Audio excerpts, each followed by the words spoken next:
Today, It's a Wonderful Life is part of the pantheon of Christmas movies. It would be fair to say that, for a lot of people, it's a beloved tradition to sit around the screen during the holidays and watch the struggle and spiritual redemption of George Bailey.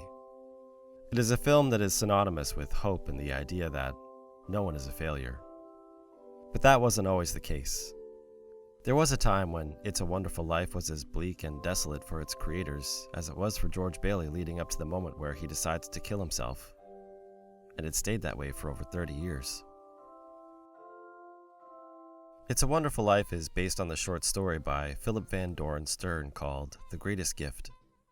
After working on his short story for 4 years, Stern was unable to find a publisher and decided to send copies of it to his friends for Christmas. Eventually, a copy found its way into the hands of a producer who decided to purchase the rights to the story in 1944. After a few attempts at a screenplay, the studio sold the rights to Liberty Films in 1945, an independent studio started by Frank Capra and Samuel J. Briskin. Capra had been a director for big Hollywood studios and was hoping, in part, that Liberty Films would allow artistic freedom for himself and other directors. The first film released by Liberty Films was It's a Wonderful Life. After coming back from the war, Capra saw the script for It's a Wonderful Life as a powerful medicine for the disillusionment he and others returning from the war felt. Capra described the film like this: "It was the story I'd been waiting for all my life. Small town, a man, a good man, ambitious, but so busy helping others, life seems to pass him by. Despondent, he wishes he'd never been born. He gets his wish. Through the eyes of a guardian angel, he sees the world as it would have been had he not been born.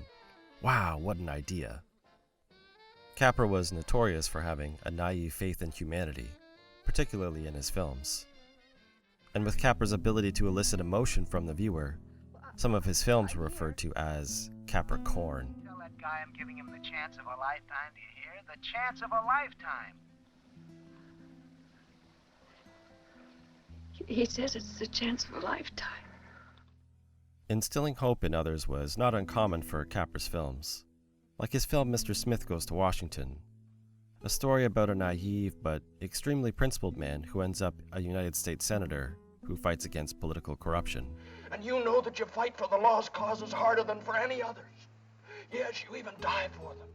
It was this same hopeful idealism that Capra wanted to infuse into Liberty Films' first feature, It's a Wonderful Life. Just as Frank Capra was returning from the war, so was actor Jimmy Stewart. Stewart was a familiar leading man in Hollywood, starring in over a dozen films like Vivacious Lady, You Can't Take It With You, and The Philadelphia Story. While Stewart had been at war, younger actors had been taking the lead roles that would normally have gone to Stewart, and Stewart was worried he might not have a place in Hollywood anymore. If you watch Stewart as George Bailey, there's a lot of rage in his performance.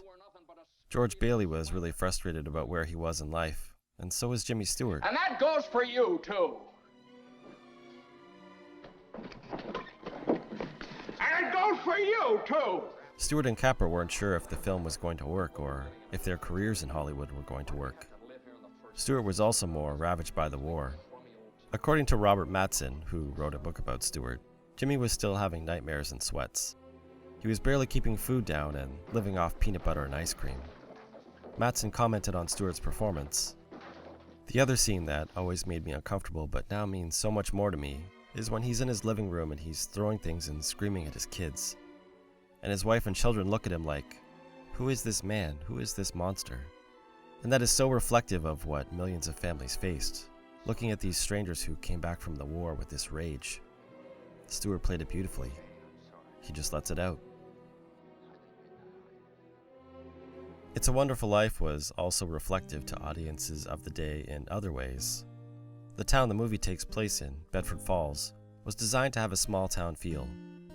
The town was actually a constructed set, including 75 buildings and spanning across 4 acres. Jeannie Basinger, author of the It's a Wonderful Life book, said, "Anybody who grew up in a small town in the 1940s can easily believe that Bedford Falls is their hometown." Bedford Falls is, in fact, the first thing we see in the film. A sign, a street with cars and snow, a corner drugstore, a small pub, a garage, and homes. We hear a narration as we go through the town, coming from people praying for George Bailey. I owe everything to George Bailey.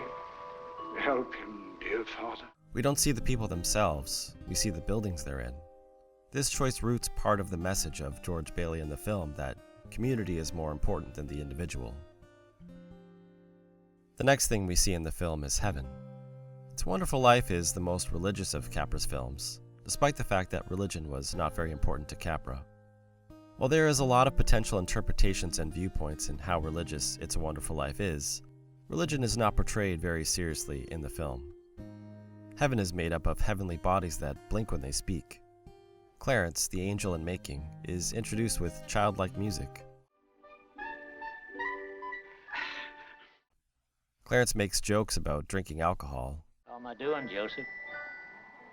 Thanks. So I didn't have a drink. And other characters in the film make jokes about Clarence and his behavior. Uh-oh. Somebody's just made it. Made what? Every time you hear a bell rings, it means that some angel's just got his wings. Get me! I'm giving out wings! Though there are heavier, more serious moments, like in the scene where George prays. According to Stewart, when he says the line, I'm not a praying man, but if you're up there and you can hear me, show me the way. As I said those words, I felt the loneliness and hopelessness of people who had nowhere to turn, and my eyes filled with tears. I broke down sobbing. This was not planned at all, but the power of that prayer, the realization that our Father in heaven is there to help the hopeless, had reduced me to tears. There is a strong current of decency throughout It's a Wonderful Life, and it is built on the values of George's father, Peter Bailey. Peter Bailey looks at the common man before he looks at himself.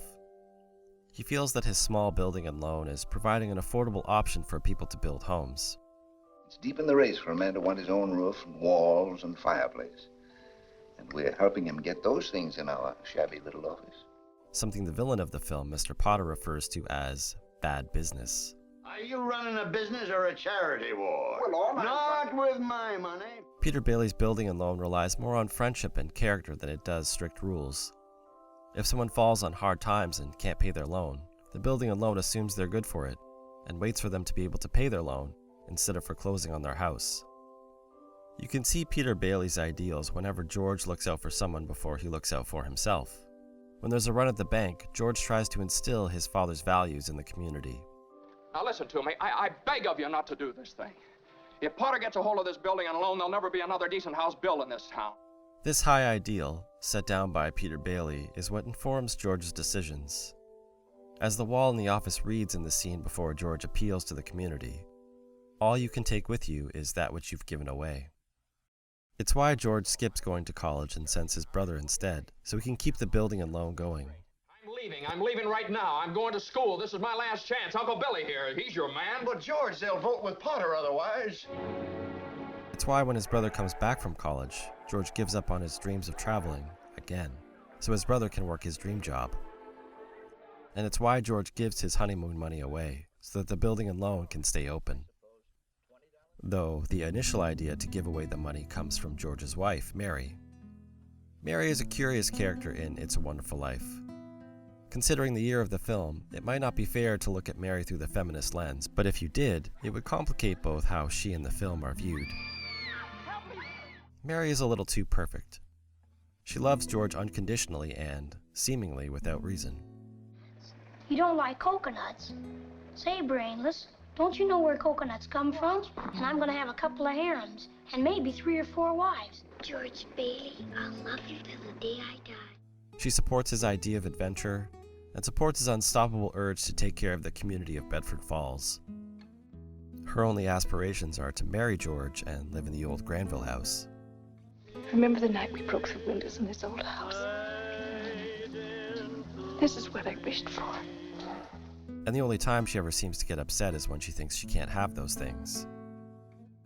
Mary represents the stalwart idea that, when everything seems to be going wrong in our lives, there's still hope. It's an important notion not just to the film, but the filmmakers themselves. Capra advanced the release of It's a Wonderful Life to December 1946, so it would be in consideration for the Academy Awards.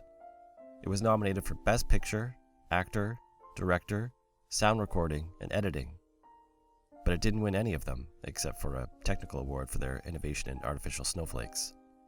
The film was supposed to be a signal to Capra that he would be able to make the kind of films he wanted. More hopeful, soul-searching films. While Jimmy Stewart wanted reassurance that he could start over in Hollywood as a leading man. And when the film lost money and didn't win any awards, their prayers weren't answered.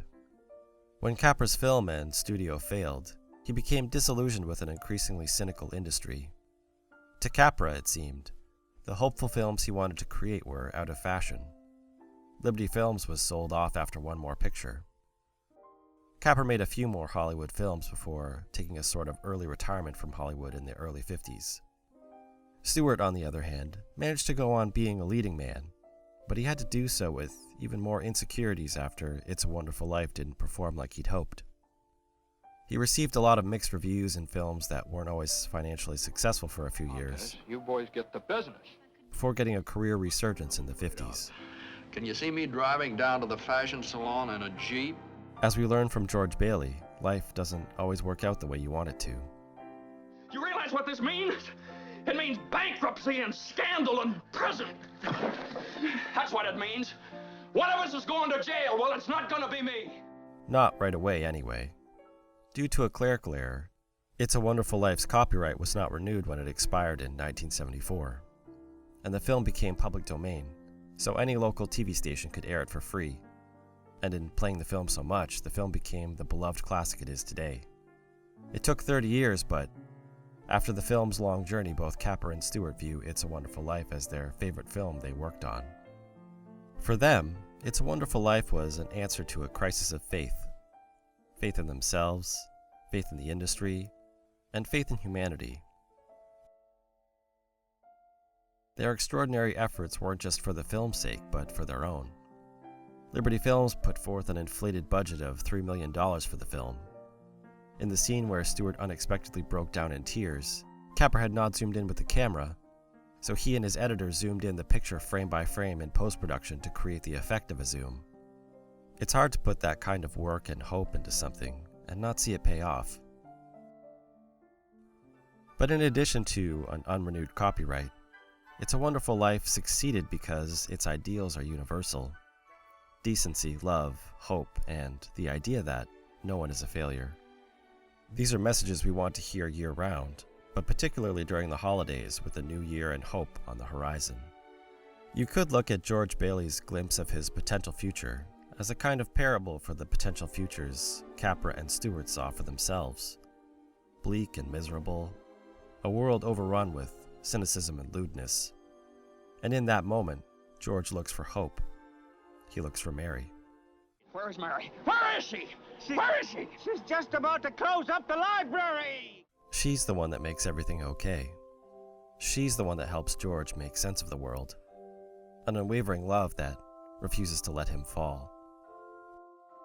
Mary seems a little too perfect because she's the reflection of Capra's hope for the ideal in us. That we will love without compromise. That we will see value in and rejuvenate the broken things in this world. And that, when those closest to us are at their lowest, we won't allow them to fall. It's no surprise that the people in the town show up because Mary called them for help. There's this line Mary starts as she's welcoming Mr. Martini to his new home. Bread, that this house may never know hunger. Salt, that life may always have flavor. And wine, that joy and prosperity may reign forever. At the end of the film, one of the final lines comes from Mary. Just before Harry gives his toast, Mary says, Mr. Martini, how about some wine? so that joy and prosperity may reign forever. To my big brother George, the richest man in town. For George, for Mary, for Capra, for Stewart, and for all of us.